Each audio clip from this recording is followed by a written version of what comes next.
नमस्कार दोस्तों, स्वागत है आपका क्रिकेट गुरु के यूट्यूब चैनल में। उम्मीद करता हूँ आप सभी सुरक्षित होंगे, अपना और अपनों का ख्याल रख रहे होंगे। दोस्तों, कल से एशियस सीरीज शुरू हो रही है। भाई, ग्रेटेस्ट राइवलरी टेस्ट फॉर्मेट में इंग्लैंड जो है ऑस्ट्रेलिया का टूर कर रही है। अब यहाँ पर बात ये आती है कि ऑस्ट्रेलिया में जब इंग्लैंड टूर करती है तो एशियस में रिजल्ट अच्छे रहे नहीं है।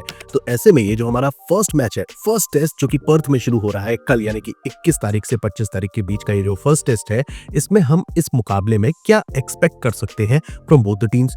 चाहे वो ऑस्ट्रेलियन टीम हो जो कि अपने बड़े नाम मिस कर रही है, जॉश हेजलवुड, पैट कमिंस, मतलब बॉलिंग यूनिट जो है वो बेसिकली डिपेंड करेगा सबसे पहले तो हमारे स्टार भाई पे, और दूसरे हैं नेथन लायन। नेथन लायन वो खिलाड़ी है जो कि पर्थ के इस मैदान पर सबसे ज्यादा विकेट ले चुका है। कंसिडरिंग द फैक्ट कि इस ट्रैक पर पेसर्स का दबदबा है, फिर भी ऑस्ट्रेलियन टीम के तरफ से पहले है नेथन लायन और फिर है स्टार्क। तो यानी कि इन दो खिलाड़ियों पर बेसिकली ये जो टेस्ट मैच है, पहला टेस्ट मैच, ये डिपेंड करने वाला है। वहीं इंग्लैंड की तरफ भी अगर हम गौर करते हैं तो बेन स्टोक्स कप्तानी जरूर कर रहे हैं, लेकिन यहाँ पर उन्हें शोल्डर में डिस्कम्फर्ट है, जिसकी बात मैंने पहले भी करी थी। तो उन चीजों को ध्यान में रखते हुए, और प्लस यहाँ पर जब हम जोफ्रा आर्चर और मार्क वुड की बात करते हैं तो कई सालों बाद दोनों यहाँ पर पहली एक टेस्ट मैच में दोनों मिलकर खेल रहे हैं और गेंदबाजी जैसी रही है। पिछले अगर आप 4 साल में देखो तो जोफ्रा आर्चर ने बहुत ज्यादा विकेट नहीं लिए हैं, बहुत ज्यादा मैचेस भी नहीं खेले हैं। तो ऐसे में इंग्लैंड का जो बॉलिंग अटैक है वो भी परीक्षा देता नजर आएगा। ऐसे में यहाँ पर जो फर्स्ट टेस्ट मैच है इसमें हम क्या एक्सपेक्ट कर सकते हैं मैदान से?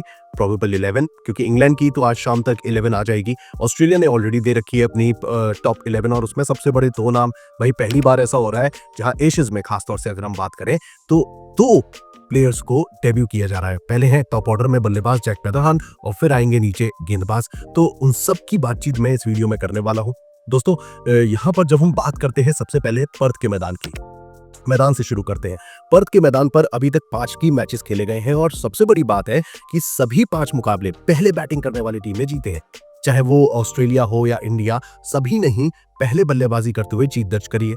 अब लोएस्ट स्कोर जो है वो यहाँ पर पाकिस्तान ने बनाया है ऑस्ट्रेलिया के अगेंस्ट 89 रन, और हाईएस्ट स्कोर ऑस्ट्रेलिया ने बनाया है वेस्ट इंडीज के खिलाफ 598 रन।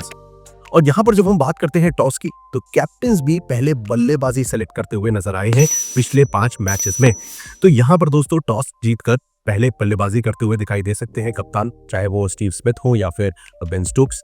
अब भाई बात कर लेते हैं एवरेज स्कोर की भी, मतलब फर्स्ट, सेकंड, थर्ड, फोर्थ सभी इनिंग्स में एवरेज स्कोर क्या है? 395 फर्स्ट इनिंग रहता है, 221 का स्कोर रहता है सेकंड इनिंग्स में, 272 थर्ड इनिंग्स, और फोर्थ इनिंग्स में आते आते एवरेज स्कोर रहा है 194 का। ये है अभी तक का लेखा जोखा पिच रिपोर्ट का।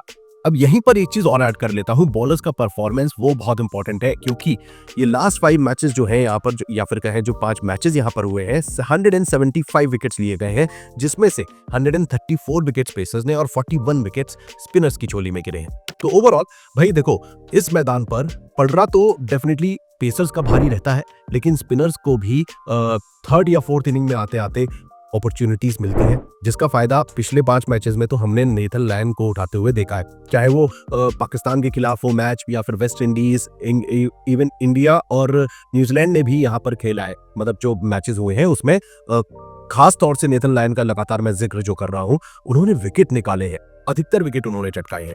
ट्रेविस हेड भी एक आधा विकेट इस ट्रैक पर ले चुके हैं। तो बॉलिंग अटैक पर ध्यान रखना बेहद जरूरी रहेगा। अब बढ़ते हैं हेड टू हेड पे, क्योंकि ये बहुत दिलचस्प है, जिसकी मैंने शुरुआत करी थी कि इंग्लैंड यहाँ पर कुछ बहुत अच्छे रिजल्ट्स देती नजर नहीं आई है, जिसकी बात बेन स्टोक्स ने भी प्रेस कॉन्फ्रेंस में करी थी कि भाई हमें इस बार जो हमारा जो सूखा पड़ा है ऑस्ट्रेलिया में जाकर सीरीज जीतने का, उसे खत्म करना है। क्योंकि पिछले अगर आप लास्ट 10 सालों की, यानी कि 2015 से लेकर अभी तक के मैचेस की बात करें, टोटल 25 मुकाबलों में से 14 मैचेस ऑस्ट्रेलिया ने जीते हैं, मात्र 7 मुकाबलों में इंग्लैंड का परचम लहराया है और 4 मैचेस ड्रॉ भी रहे हैं। तो ये तो हुई बात पिछले 10 सालों की। अब इसे थोड़ा सा और मैं सिंप्लीफाई करता हूं। यहाँ पर दोस्तों अगर मैं सीरीज के रिजल्ट्स की बात करूं तो 2011 मतलब 2010-11 का जो टूर था इंग्लैंड का, एशेज जो हुई थी, उस दौरान इंग्लैंड ने वो सीरीज जीती थी। उसके बाद भाई लगातार 3 सीरीज हुई है और हार ही इन्हें नसीब हुई है। पहले हुआ यहाँ पर साल 2013-14 में जो मैच हुए उसमें ऑस्ट्रेलिया ने पूरी तरीके से मार दिया था, 5-0 से ऑस्ट्रेलिया ने वो सीरीज जीती। फिर उसके बाद ऑस्ट्रेलिया जीतती है 2017-18 की जो एशेज हुई थी उसमें 4-0 से जीतती है। एक मैच ड्रॉ रहा था, उसके अलावा 4-0 से ऑस्ट्रेलिया ने वो सीरीज जीत ली थी। फिर लास्ट सीरीज 2021 में खेली गई है, ये 2021-22 की सीरीज, उसमें भी 4-0 से ऑस्ट्रेलिया ने मात दी है। तो ओवरऑल ये जो हमें दर्शाते हैं स्टैट्स, और यहीं पर दोस्तों अगर मैं पिछले 15 मैचेस की भी बात करूं ना, उसमें ऑस्ट्रेलिया ने 13 मैचेस जीते हैं, 2 मैचेस ड्रॉ है। इंग्लैंड आसपास नजर नहीं आती है। तो ऐसे में ये जो अपकमिंग कॉन्टेस्ट है और ज्यादा इंपॉर्टेंट हो जाता है इंग्लैंड को ध्यान में रखते हुए। अब यहाँ पर आते हैं कि भाई 11 क्या होने वाली है। ऑस्ट्रेलिया की तो प्लेइंग 11 आ चुकी है सामने। उन्होंने सबसे पहले तो जैक वेदरहोल्ड को डेब्यू किया है और साथ ही साथ ब्रेंडन डॉकेट को भी टीम में शामिल किया है। और पहली दफे काफी समय बाद ऐसा हो रहा है कि 2 प्लेयर्स ऑस्ट्रेलिया ने एक ही मैच में डेब्यू करा दिए हैं। अब यहाँ पर लाइनअप जब आप देखते हैं तो उस्मान ख्वाजा, जैक वेदरहोल्ड वो खिलाड़ी है जिसने फर्स्ट क्लास में अच्छा परफॉर्मेंस दी है और डिपेंडेबल रहे हैं, जिसकी बदौलत उन्हें यहाँ पर डेब्यू दिया गया है। उस्मान ख्वाजा से उम्मीद रहेगी कि भाई अपनी एक्सपीरियंस का प्रदर्शन करे। हालांकि ये बहुत ही हाईली अनलाइकली हो सकता है कि यहाँ पर उस्मान ख्वाजा एक बड़ी पारी खेलते हुए नजर आए, उस पर थोड़ा सा मुझे डाउट है। देन कम्स मार्नस लाबुशेन भी वेस्टइंडीज के खिलाफ हुई सीरीज में तो साइडलाइन करे गए थे, इस बार उन्हें मौका दिया गया है। स्टीव स्मिथ कप्तानी कर रहे हैं, क्योंकि पैट कमिंस मौजूद नहीं है, तो स्टीव स्मिथ पर काफी जिम्मेदारी रहने वाली है। And then comes Travis Head, Cameron Green, Alex Carey. ये 3 बल्लेबाज ऐसे हैं जिसमें से ट्रेविस हेड और एलेक्स कैरी 2 प्लेयर्स को मैं मानता हूं जिन पर ऑस्ट्रेलियन टीम भाई दाव रखना चाहेगी। और वो क्यों? सबसे बड़ी चीज, ट्रेविस हेड की तो बल्लेबाजी हम सभी जानते हैं। एलेक्स कैरी एक ऐसा खिलाड़ी है जो कि ऑस्ट्रेलिया को खराब समय से बाहर निकाल के मैच को जीत की ओर धकेलते हैं। तो ये एलेक्स कैरी और ट्रेविस हेड बहुत इंपॉर्टेंट होने वाले हैं। And then comes their bowling attack, जहां पर स्टार्क मौजूद है, लायन है, स्कॉट बोलन टीम में शामिल हो गए हैं, एंड देन ब्रेंडन डॉगेट मौजूद है। दोस्तों यहाँ पर स्कॉट बोलन ने अभी तक परफॉर्म नहीं किया है इस ट्रैक पर, पर्थ के मैदान पर, लेकिन स्टार्क और लायन दोनों ही ऑस्ट्रेलिया की ओर से इस ट्रैक पर लीडिंग विकेट टेकर्स है। 29 शायद विकेट यहाँ पर लिए हैं लायन ने और शायद 26 विकेट के आसपास स्टार्क ले चुके हैं पिछले जो 5 मैचेस यहाँ पर खेले हैं उसमें। तो ये जो बॉलिंग अटैक है ये हैवीली डिपेंड करेगा 2 खिलाड़ियों पर, Starc, Lyon. And then batting की जब हम बात करते हैं तो Steve Smith, Travis Head, Alex Carey and Marnus Labuschagne, ये 3-4 ऐसे खिलाड़ी हैं जो कि ऑस्ट्रेलिया के लिए बेहतर परफॉर्म कर सकते हैं। मैं तो कहता हूं जैक वेदरहोल्ड पर भी सभी को नजर रखनी चाहिए। फर्स्ट क्लास बेहतर खेल के आ रहे हैं और इस मैच में भी वो बेहतर परफॉर्म कर सकते हैं। Now comes England D.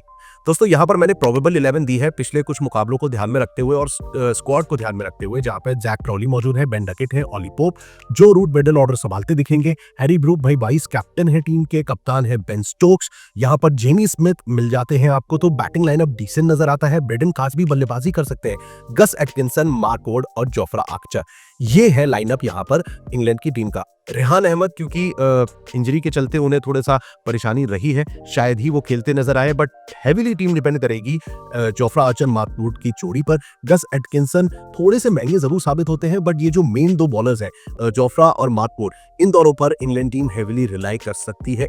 और बल्लेबाजी की जब हम बात करते हैं तो भाई टीम की जान, बैकबोन जो रूट को भाई सेंचुरी स्कोर करनी होगी अगर इंग्लैंड को यहां से सीरीज जीतनी है, पहले मैच से दबाव बनाना है, तो जो रूट की सेंचुरी आना बहुत जरूरी है, along with Ben Duckett and Jack Crawley. Ben Duckett भी यहां पर एक अच्छी पारी, डिसेंट पारी खेलते नजर आ सकते। दोस्तों 50-60 रन की पारी तो मुझे लग रहा है कि बेन डकेट स्कोर कर सकते हैं अलॉन्ग विद जैक क्रॉली। तो यहाँ पर दोस्तों जैक क्रॉली और बेन डकेट जो बहुत तेजी से रन स्कोर करते हैं, इसमें बेन डकेट से मैं उम्मीद ज्यादा करूंगा। Then comes Ollie Pope and Joe Root, ये 3 बल्लेबाज ऐसे हैं जिनसे आप टॉप ऑर्डर में उम्मीद कर सकते हैं अच्छे रन स्कोर करने की। अब आते हैं कि भाई इस अपकमिंग कॉन्टेस्ट को कौन जीत रहा है।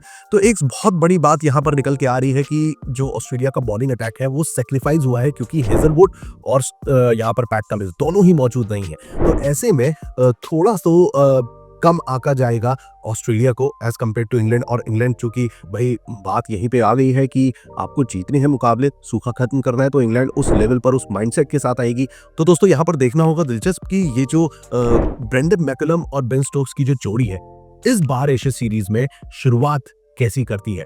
आपका क्या ख्याल है दोस्तों, क्या ये एशिया सीरीज का पहला मुकाबला जो पर्थ में होने जा रहा है इंग्लैंड के फेवर में जाएगा या फिर ऑस्ट्रेलिया एज यूजुअल डोमिनेट करती नजर आ रही है इन दिस अपकमिंग कॉन्टेस्ट? दोस्तों जवाब कमेंट सेक्शन में जरूर दीजिएगा। मैं लगातार बना रहूंगा, A to Z updates provide करता रहूंगा, क्योंकि एशियस के साथ साथ भाई इंडिया का भी दूसरा टेस्ट मैच गुवाहाटी में शुरू होने वाला है, तो उस पर भी नजरें रखनी है। तो दोस्तों A to Z detailed updates मुकाबलों से जुड़ी, क्रिकेट से जुड़ी आप तक मैं पहुंचाता रहूंगा। So stay tuned and keep watching cricket Guru.